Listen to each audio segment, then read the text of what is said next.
প্রত্যেকদিন দেখি, আজকে দেখি না, তাই ডাকতে আসছি, দেখি যে লোকটা কই।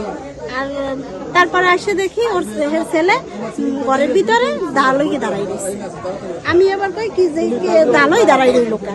আমি ওর দরজা জানলা টাক দিছি পরে এখন দেখি দাওলাই যে দাঁড়ানো, আমি সরিয়ে গেছি। সরিয়ে দিয়ে হের আর চাচা চাচি এরা ডাকিয়ে আনছি, চাচতো বোন এগুলো ডাকিয়ে এনে তারপর ঘরের ভিতরে আমি ঢুকছি। আর ওরা এই দেখি আর নাই, দেখছি সে মারা গেছে।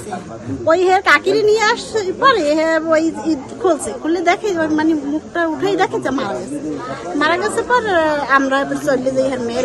রক্তাক্ত যখন দেখছেন না, যখন রক্তাক্ত দেখি না, গলায় দেখছি ওই লাল। একমাত্র স্মার্ট সিটি বসুন্ধরা, আধুনিকতায় এক ধাপ এগিয়ে। রক্ত না, ওটা হয়তো ভাস হয়তো দেশে এইভাবে কিছু একটা হবে। আর আমাকে শব্দ পাই আমার মনে হয় দাঁড়াই আমাকে দাঁড়াইছে। তারপরে আমরা ওপারে পড়ে চাচা চাচিরে ডাক দিয়ে আসছে। তারপরে আমরা সাথে কে কে ছিল তখন?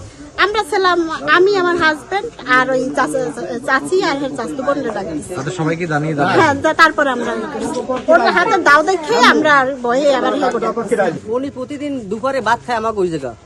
আজকে দুপুরে যায় নাই, তার যায় নাই কে হইয়া সাগর দিয়ে দেখি দালইয়ে ঘরে। ব্যাপার কি দালই ঘরে, এখন ব্যাপার কি ও দালইয়া চারুকুলে ঘুরে, চারুকুলে ঘরের মধ্যে ব্যাপার কি সাগর, এখন তো ও কোনো কথা কয় না, দালই ঘরে। আর মোরা আইতে পারতেছি না আইতে পারতেছে, মুই দৌড়াইয়া যাইয়া এই চাষি আছে এই জাল হেরে, আর ওই হেরে যাইয়া মাইয়ারে বলাইছি বকুল রে, যে বকুল ব্যাপার তো বেশি ভালো না, মুখ তো দালই দাবরায় যে ঘরের ওদিক যাই দে না। ব্যাপার কি উনি ভাত খায় ওই জায়গা দুপুরে রোদ্দুরে বইয়া। এখন মোরা এখন ও হচ্ছে দালাই এখন ঘরে খায় কে এদিকে বলে গেছি চাষি রে, চাষি আমি আমের সারা ও জায়গা যাওয়া যাবে না।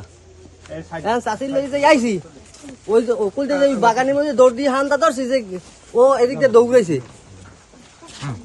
দৌড় দিছে, দৌড় দিয়ে তো পাই না। এখন আইয়ে দেখি যে চাষি কম্বলটা উপর করে দেয় যে আগ করে দিয়েছে। ছেলের কি কোনো সমস্যা আছে? মাথা খারাপ, অনেকদিন দালই ঘরের মাথা খারাপ। এ জায়গা আইসে ওর ছোট কাল হইতেই কয় যে আমার পোলার মাথা খারাপ। যে বাইলে আছে ওই বিলি মোর কিছু আর দেহি নাই, আর দেখবো কি কে ওর অত্যাচারেই তো মোর অস্থির। এর ছেলের ভিতরে যখন তো মাথা খারাপ, গাছ ধরিয়া কান্দা কাটি যারে বা টিন কাটতে চালে ওঠে। আনুমানিক 3টা সাড়ে 3টার দিকে সংবাদ পাইছে ওই যে গাফপান ওই বৈদ্যরাপুর সেকেন্ডস্থ এক বয়স্ক মহিলা লাশ ঘরে আছে। আমরা তাৎক্ষণিকভাবে ঘটনাস্থলে উপস্থিত হয়েছি।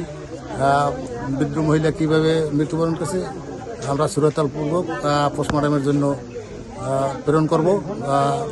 পোস্টমর্টম রিপোর্ট পাইলে আমরা আইনগত ব্যবস্থা নেব, আইনগত ব্যবস্থা প্রক্রিয়া দিই। প্রাথমিকভাবে স্থানীয় লোকজন জানায় বৃদ্ধ মহিলার এক ছেলে আছে মাদকাসক্ত। সবার ধারণা যে তার মাদকাসক্ত ছেলেই তার মাকে গলা টিপে বা গলায় কোনো ফাঁস দিয়া হত্যা করিয়াছে বলিয়া তাদের ধারণা। তার ছেলেটা মানসিক রোগী, যে বৃদ্ধ মহিলার যে ছেলে মানসিক রোগী, সে এখন বাড়িতে নাই, তাকে আমরা খোঁজ করতেছি।